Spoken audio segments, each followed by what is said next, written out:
Welcome back to another edition of GP Fans' favourite video to make on a racing weekend. Parks Fermé with Mr. Ian Parks, who is out there, well, kind of at Spa-Francorchamps. On the other side of the border, though, over in Germany at the moment. Ian, the hard life of the industrious journalist means you got to cross a national border to get to the race today, I see. It's because of all those Max fans. They're taking up all the accommodation around Spa-Francorchamps. I started looking a few months ago for something, and literally I couldn't find anything within like about 30 miles of Spa-Francorchamps. So yeah, as you say, I'm just across the border in Germany. Nice, easy drive in, thankfully, so that's not too bad. Look, I wouldn't go knocking the Max fans seeing as we're in Zandvoort next weekend, because that's definitely not. I'm not knocking that. Look, it's been a wild return for Formula One this weekend. Look, the action on the track has been exciting with qualifying yesterday, and we're going to have a really mixed up grid for today with all the engine penalties. But I want to talk about the buzz around the paddock, because we've had the press conference with Audi announcing that they're going to be joining the sport in 2026. We've got everything that's been going on with Danny Ricciardo in the last week or so, or basically a whole summer. And there are 6 grid slots potentially available for drivers next year. Let's start with the Audi news, though. Them joining the sport in 2026. They want to be competitive by 3 years of being in the sport. How big is this for Formula One to have secured another engine manufacturer, and the likely impact for perhaps other engine manufacturers on the grid going forward? I think just very quickly to answer your last question, of course, I think we all know Porsche will be joining forces with Red Bull at some stage. Funnily enough, they were expected to be the first of the 2 German power giants to come in.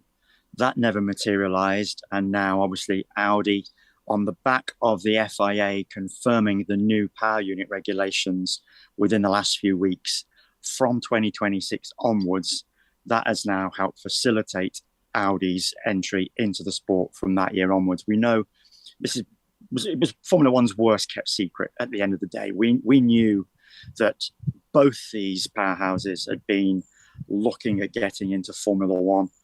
Finally, one of them's come in. As I say, we're expecting Porsche within the next few weeks. And it is major. It is significant, because if you think not so long ago, manufacturers were pulling out left, right, and center. And the sport was really in a parlous kind of state in many respects. Then they managed to sort themselves out. They managed to get Mercedes, Ferrari, Renault, and of course, eventually Honda came back in at the start of the current power unit regulations. And then we've had this period of stability.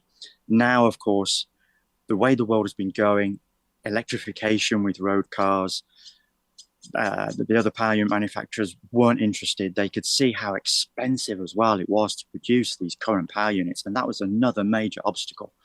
So finally now, we've got these new power unit regulations. We've also got regulations in terms of a cap on producing that new power unit. So that, of course, has additionally facilitated Audi's entry.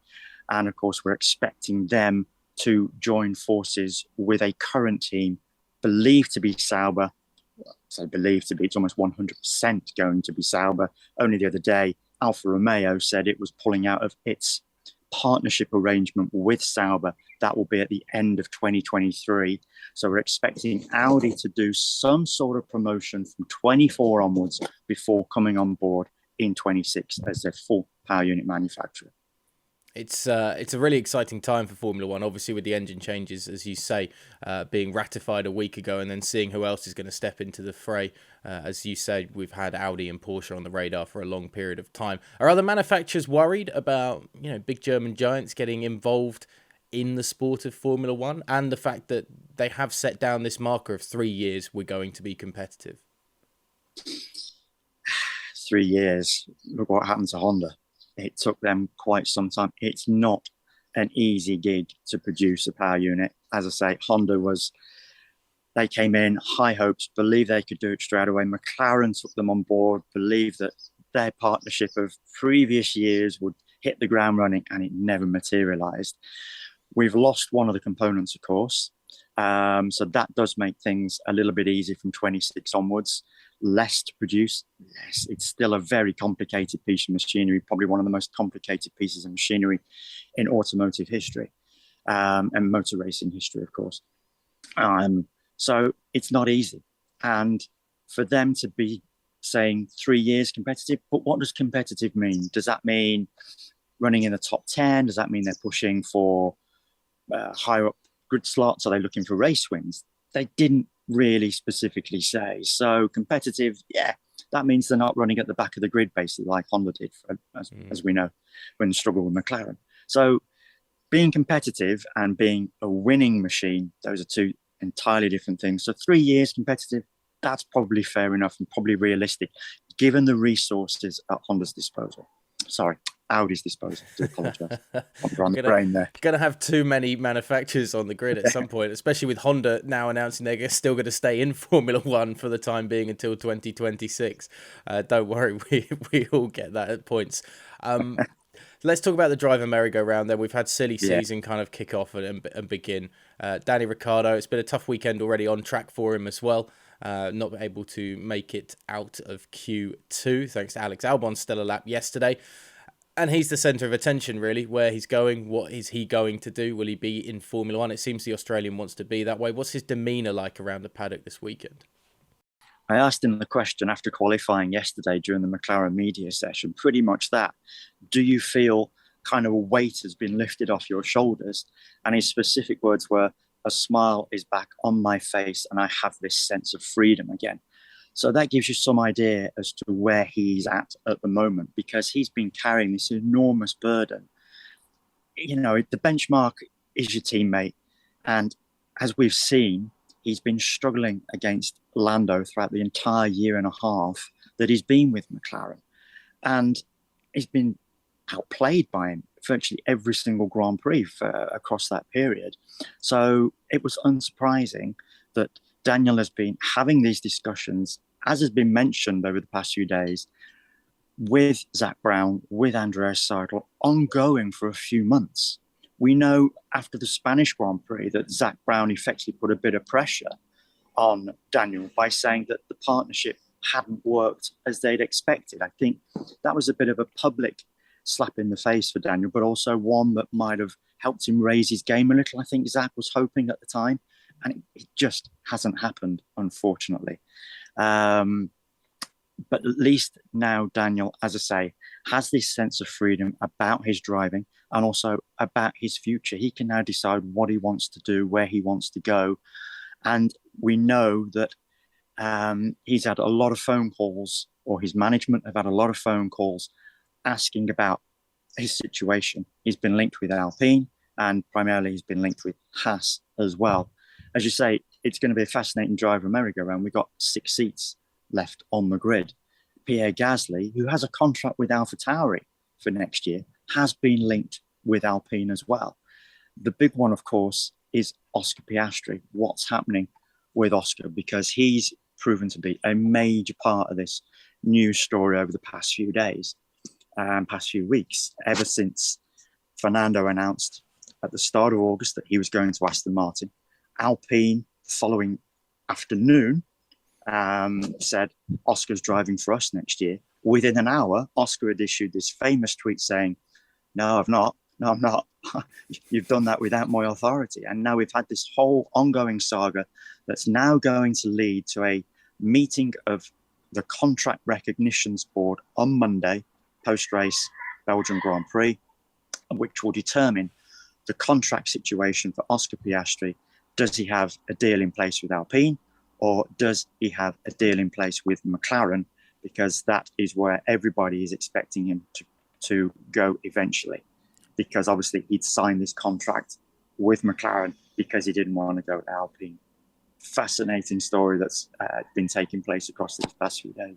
Do the legal ramifications around Piastri perhaps cause enough of a headache that he's obviously a fantastic young driver coming through the ranks in motorsport, but does it cause enough of a problem that maybe his first start in Formula One gets delayed because of this, that both parties end up being almost put off by this? Particularly, I can't imagine, and we've discussed this on GPFans.com, that Alpine would actually want Piastri to come into the building when he quite clearly doesn't want to be there.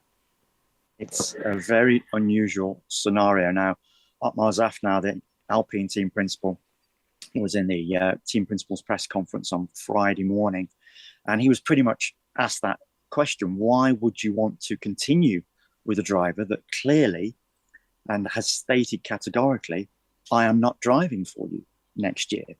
And he used the reference from the old BAR Honda days with Jenson Button. Jenson was with BAR Honda. He went and signed a deal with Williams, confident that he will be able to go there. That also went to the Contract Recognitions Board, and Otmar Zafnauer was at BAR Honda at that time, and the CRB sided with BAR Honda.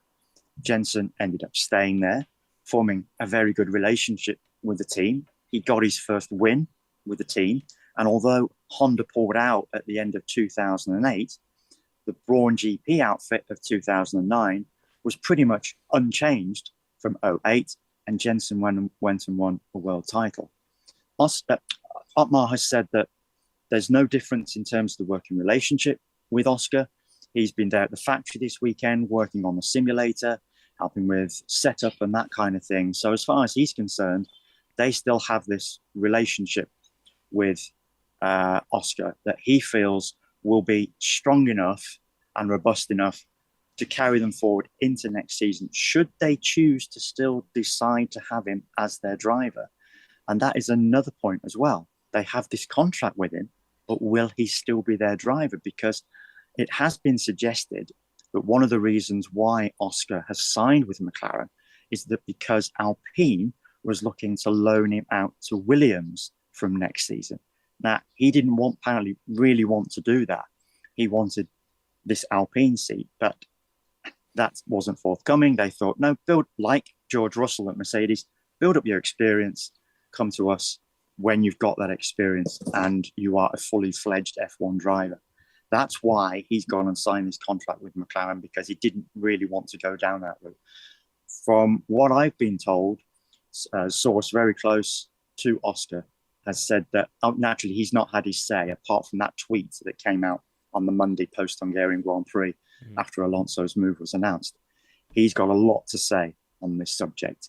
And when he does, it's going to be fascinating and I think quite explosive. Well, if you've got the sources, Ian, that surely leads to a GPFans exclusive, the sit-down with Oscar Piastri on the beach of Zandvoort perhaps next week. Look, before we wrap it up here, just very quickly, let's talk about on-the-track matters. There's been a lot of discussion about the technical directive that's been brought in, obviously, for this Belgian Grand Prix and beyond, and then the regulation changes for 2023 in terms of the flexible floors of cars.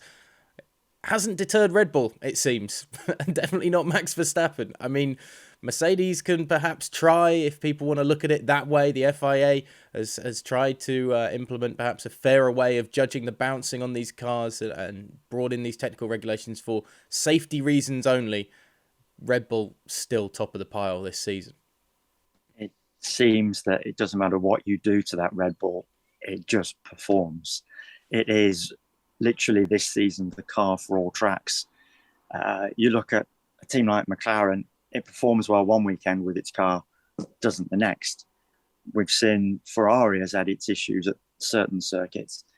Red Bull, just this, so far what it appears to be this absolutely flawless RB18, with the exception, of course, at the very start of the season when it had its power unit issues, but chassis-wise, an absolute beast of a car that they've got working from the get-go this season.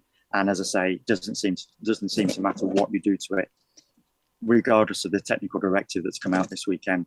It's just a fantastic piece of machinery. So much so that despite the fact Max starts from 15th on the grid today, given all the power unit penalties, he is still favourite to win the race with a number of bookmakers.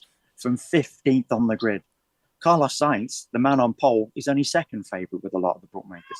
Quite unbelievable. That gives you some idea as to what can be expected at Spa-Francorchamps today. And just to point out as well, you can see blue skies behind me in total contrast to this race, of course, a year ago. We are expecting a lovely sunny day at Spa-Francorchamps. So that's going to play into Red Bull's hands a little bit as well. Hopefully it will play a little bit into Mercedes' hands as well, because we know their car works a little better in warmer conditions and on race day. So it'd be fascinating to see what they can do. after Toto Wolff described qualifying as the worst he had experienced in his 10 years in the sport. Yeah, it was damning to say the least. If you heard the radio message between Lewis Hamilton and the garage after qualifying and the realisation they were 1.8 seconds off Verstappen, it was tough to watch if you're a Mercedes fan and a Hamilton fan, that's for sure. Ian, as always, thank you so much for having a chat with us this morning. We'll let you get off to the circuit and get knee-deep into the action that is race day at the Belgian Grand Prix. You can follow all of Ian's work on GPFans.com and GPFans Global on Twitter, Instagram and TikTok as well. Take care, folks. Have a lovely Belgian GP race day.